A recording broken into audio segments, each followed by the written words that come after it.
то прохладное сентябрьское утро ничто не предвещало беды. Тихий океан полностью оправдывал свое название, его поверхность была гладкой, как зеркало. Солнце только начинало подниматься над горизонтом, окрашивая небо в нежные розовые тона. Алекс Картер, капитан исследовательского судна «Морской странник», как обычно готовил снаряжение на палубе. Его команда из 5 опытных дайверов методично проверяла оборудование. София Ли, специалист по морской биологии, настраивала подводную камеру. Макс Данкан, бывший военный водолаз, проверял баллоны с воздухом. Рэйчел Миллер, морской эколог, калибровала оборудование для измерения температуры и солености воды. Том Хендерсон, специалист по навигации, изучал карты течений на планшете. Алекс, в 100-й раз проверяя прогноз погоды на своем смартфоне, остался доволен. Условия были идеальными для погружения: слабый ветер, хорошая видимость, спокойное море. Судном управлял старый моряк Джордж МакКалин, опытный капитан, заслуживший прозвище «Морской волк». Рации работали без помех, а системы позиционирования показывали точные координаты. София достала свой потрепанный журнал наблюдений, готовясь записывать данные о морских обитателях. В этих водах часто встречались морские львы, дельфины и величественные горбатые киты. Через 15 минут первая группа дайверов, Алекс и Макс, погрузилась в воду. Температура оказалась немного ниже обычной, но видимость под водой была превосходной. Солнечные лучи, проникающие сквозь толщу воды, создавали причудливую игру света и тени. Исследователи планировали обследовать небольшой коралловый риф, расположенный примерно в миле от берега, который был частью их долгосрочного проекта. София и Том оставались на борту, готовые в любой момент оказать поддержку своим коллегам. София, наблюдая за поверхностью воды в бинокль, заметила необычное волнение примерно в 300 метрах от судна. Сначала она подумала, что это выброс воды из дыхала кита, но что-то показалось ей странным. Она медленно сообщила об этом капитану МакКалину. Судно осторожно направили к месту движения, соблюдая безопасную дистанцию. Рэйчел быстро достала гидрофон для записи подводных звуков. Через несколько минут они увидели огромного горбатого кита. Его поведение было странным. Вместо плавных грациозных движений кит двигался рывками, словно что-то мешало ему. Его дыхание казалось частым и прерывистым. София немедленно связалась с Алексом по подводной рации. Дайверы прервали свою обычную работу и осторожно направились к месту обнаружения кита. Они понимали, что приближаться к потенциально раненому животному такого размера крайне опасно.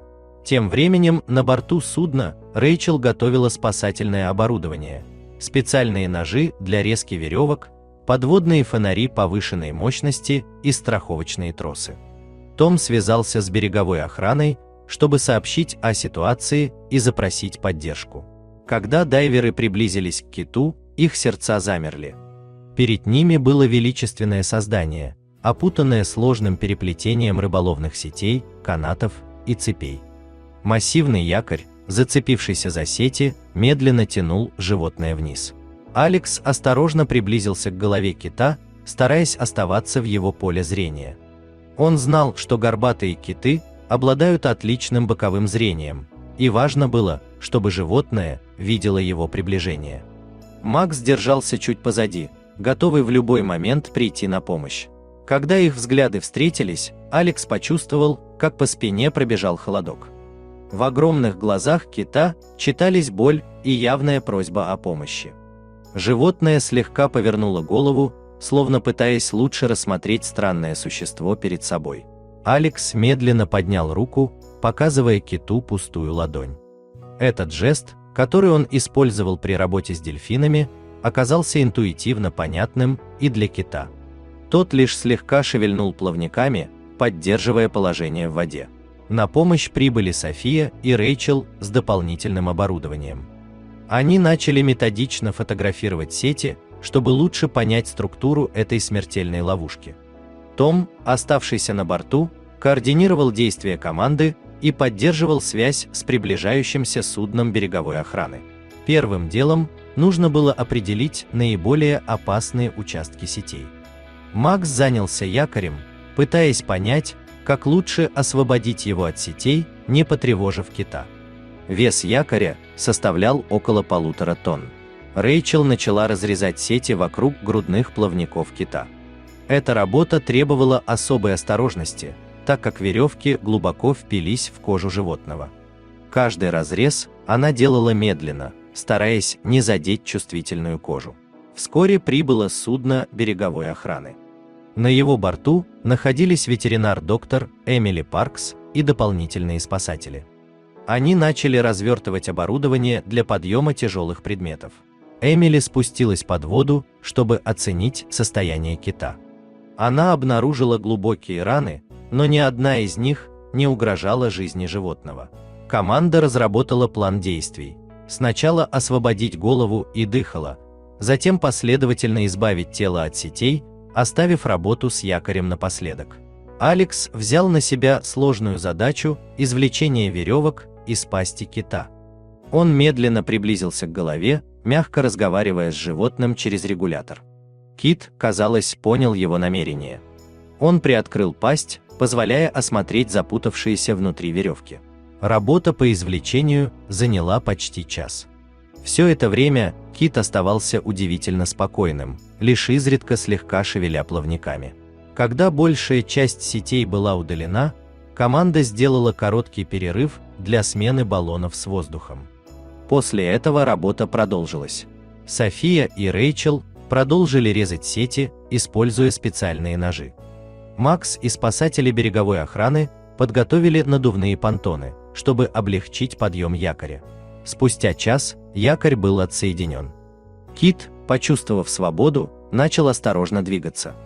Его первые движения были неуверенными, но постепенно он обрел привычную грациозность. Затем произошло невероятное. Кит приблизился к Алексу и коснулся его своим огромным телом. Этот жест был настолько нежным, что все замерли от восхищения. Кит начал выполнять грациозные движения, словно танцуя в воде. София успела заснять эти моменты на камеру. Вечером команда наблюдала, как кит удаляется в северном направлении. Его движения были уверенными и целенаправленными. На закате морской странник отправился обратно к берегу. Команда провела разбор операции, обсудив каждый этап спасения. Через неделю поступило сообщение, что горбатого кита с характерными шрамами видели в северных водах. Он был здоров и вел себя как обычно. Эта история стала ярким примером того, как профессионализм, терпение и правильный подход могут привести к успешному разрешению даже самой сложной ситуации в океане. Каждый член команды вынес из этого опыта что-то важное для себя, и, хотя прошло уже много времени, все участники той спасательной операции до сих пор с особым трепетом вспоминают взгляд кита, взгляд разумного существа, осознающего происходящее и способного испытывать благодарность к своим спасателям. Дорогие зрители, если вам понравилась эта история, обязательно поставьте палец вверх и поделитесь этим рассказом со своими друзьями. Если вы впервые на этом канале и еще не подписаны, рекомендую подписаться прямо сейчас, чтобы не пропустить очередную захватывающую историю.